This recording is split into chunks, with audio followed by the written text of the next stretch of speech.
నిబంధనలకు విరుద్ధంగా హోటళ్లు, డాబాల నిర్వాహకులు వ్యవహరిస్తే కఠిన చర్యలు చేపడతామని ఫుడ్ సేఫ్టీ కంట్రోలర్ వెంకటేశ్వర్లు తెలియజేశారు.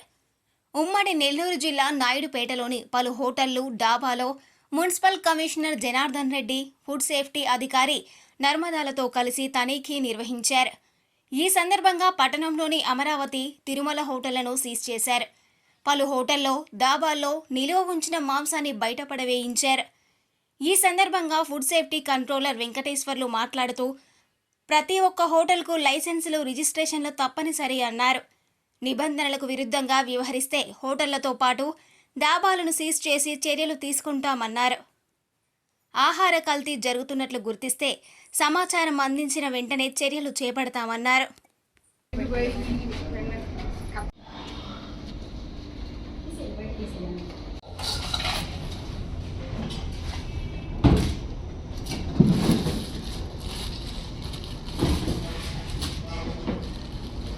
అంటే దాన్ని ఇటు పెట్టినా కావాలని మూసేసేయలేరు వీళ్ళు. సార్ ఒక్క ముందు రండి సార్.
వాటర్ రిపోర్ట్ సేఫ్ అంటేనే మీకు ఫుడ్ లైసెన్స్ ఇస్తాం.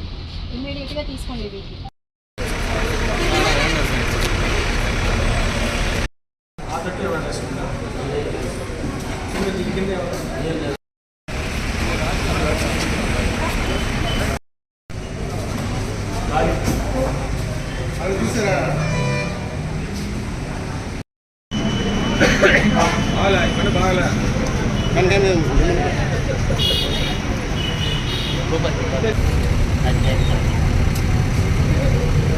ఏం కాదు.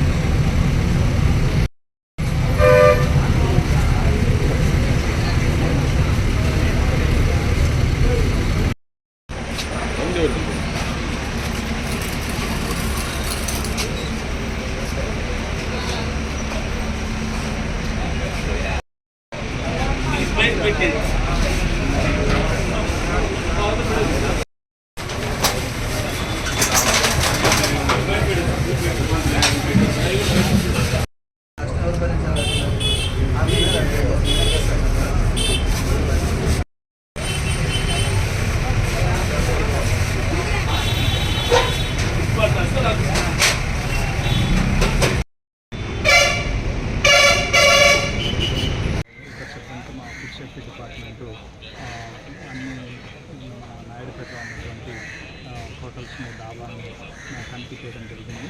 ఈ తనిఖీల్లో ఆశ్చర్యకరమైనటువంటి విషయాలు ఏంటంటే ఫ్రిడ్జుల్లో రోజుల తరబడి మాంసాన్ని నిల్వ చేస్తున్నట్టుగా గుర్తించడం జరిగింది. ఆ ఫ్రిడ్జ్ల యొక్క వాడకం కూడా చాలా దారుణంగా ఉంది. వాటినన్నింటినీ కూడా మున్సిపల్ కమిషనర్ గారు వెంటనే 2 హోటల్స్ని సీజ్ చేయమని చెప్పేసి ఆదేశించడం జరిగింది. మిగతా హోటల్స్లో రంగులు ఎట్టి పరిస్థితుల్లోనూ ఫుడ్లో కలర్స్ వాడడానికి వీలేదు. బిర్యానీస్లో కానివ్వండి, చికెన్లో కానివ్వండి, ఏ విధమైనటువంటి కలర్తో పని లేదు. కలర్స్ లేకుండా పెట్టమని చెప్పి పబ్లిక్గా మనం వాళ్ళకి ఇన్సిస్ట్ చేయాల్సినటువంటి అవసరం ఉంది. యాక్చువల్గా హోటల్స్ వాళ్ళు ఈ కలర్స్ లేకపోతే ప్రజలు మాకు కలర్ లేదేంటి, ఇదేం చికెన్ అంటున్నారు అని ఎదురు ప్రశ్నిస్తున్నారు. కలర్స్ వల్ల చాలా జీర్ణకోశమైనటువంటి సంబంధమైన అనేక వ్యాధులు వచ్చేటువంటి అవకాశాలు ఉన్నాయి. ఈ మీడియా సోదరులు కూడా ఎక్కడ ఏ విధమైన ఏ హోటల్లో కానీ కలర్ వేశారు అంటే తప్పనిసరిగా మా దృష్టి తీసుకురావాల్సిన ఈ సందర్భంగా తెలియజేస్తున్నాము. ఏ విధంగా ఉన్న హోటల్స్ అన్నిటిని కూడా ఆకస్మికంగా తనిఖీ చేయడం జరిగింది. ఫుడ్ సేఫ్టీ కమిటీ వాళ్ళు విజయవాడ నుంచి వచ్చారు. వారు మరియు మున్సిపల్ సిబ్బంది, పోలీసు, రెవెన్యూ అందరూ కలిసి మేము హోటల్స్ను తనిఖీ చేయడం జరిగింది. అందులో అమరావతి హోటలు, నిర్మల హోటల్, ఆ రెండిట్లో శానిటేషన్ పరంగా కుళ్ళిన ఆహార పదార్థాలు అవన్నీ గుర్తించడం జరిగింది. ఆ 2 హోటల్ను సీజ్ చేయడం జరిగింది. తదుపరి మేము మళ్ళీ విజిట్ చేసి మేము ఇచ్చిన ఇన్స్ట్రక్షన్స్ ప్రకారం ఆ స్టాండర్డ్స్ మెయింటైన్ చేస్తే మళ్ళీ తిరిగి ఓపెన్ చేసేందుకు మేము అవకాశం ఇస్తాం. మాకున్న అధికారం మున్సిపల్ యాక్ట్ ప్రకారం ఆ 2 హోటల్స్ సీజ్ చేయడం జరిగింది. మిగతా హోటల్స్ అన్నిటిని కూడా పరీక్షించినాం. ఎక్కడ కూడా అంటే చిన్న లోపాలు ఉన్నాయి, వాటిని సరిదిద్దుకోమని చెప్పేసి హెచ్చరించడం జరిగింది. నిరంతరం ఇది జరుగుతుంది. హోటల్స్ వాళ్ళందరూ దయచేసి అర్థం చేసుకొని నాణ్యమైన ఫుడ్ని పెట్టండి అందరూ కూడా. మరిన్ని న్యూస్ అప్డేట్ కోసం A3 న్యూస్ ఛానల్ని సబ్స్క్రైబ్ చేసి బెల్ ఐకాన్ను ప్రెస్ చేయండి.